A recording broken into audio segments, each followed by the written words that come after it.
Hello दोस्तों, आप सभी का एक बार फिर से स्वागत है हमारे चैनल एजुकेशन पॉइंट विद मोहित गुप्ता में। दोस्तों, आज हम बात करेंगे नई शिक्षा नीति 2020 के बारे में और इससे संबंधित जो भी महत्वपूर्ण पॉइंट हैं उसके बारे में हम चर्चा करेंगे। तो आइए देर न करते हुए शुरू करते हैं। तो सबसे पहले हम बात करेंगे, देखिए, नई शिक्षा नीति के निर्माण के लिए जून 2017 में इसरो के पूर्व अध्यक्ष डॉक्टर कस्तूरी रंगन की अध्यक्षता में एक समिति का गठन किया गया था, जिसने मई 2019 में राष्ट्रीय शिक्षा नीति का मसौदा प्रस्तुत किया। इसे कैबिनेट ने मंजूरी 29 जुलाई 2020 को दिया और राष्ट्रीय शिक्षा नीति 2020 वर्ष 1968 व 1986 के बाद स्वतंत्र भारत की तीसरी शिक्षा नीति है। और इस शिक्षा नीति में छात्रों में रचनात्मक सोच, तार्किक निर्णय और नवाचार की भावना को प्रोत्साहित करने पर बल दिया गया है।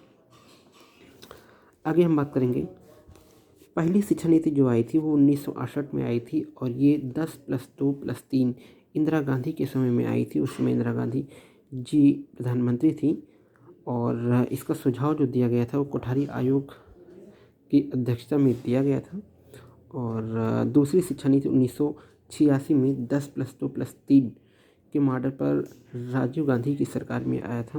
और भारत की जो नई शिक्षा नीति 2020 की घोषणा 34 वर्षों के बाद की गई, अर्थात 2020 में आई और इससे पहले 1986 में आई थी। तो उसी के आधार पर 34 वर्षों बाद नई शिक्षा नीति आई।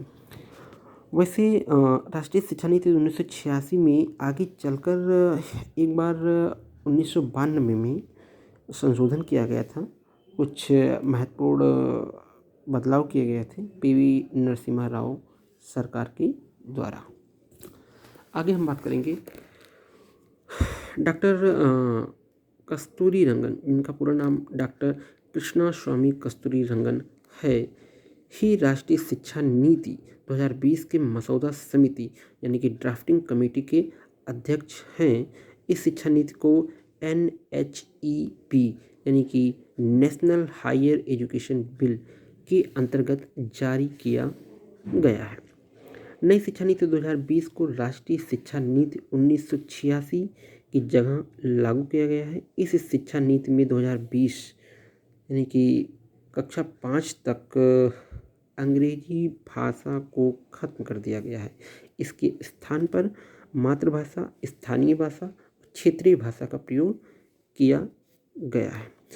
इसके कहने का तात्पर्य ये है कि जो नई शिक्षा नीति है उसमें कक्षा 5 तक के बच्चों को जिस भी क्षेत्र के होंगे उसी क्षेत्र से संबंधित भाषा में उनको पढ़ाया जाएगा, उन्हीं की मातृभाषा में, उन्हीं की स्थानीय भाषा में, उन्हीं की क्षेत्रीय भाषा में।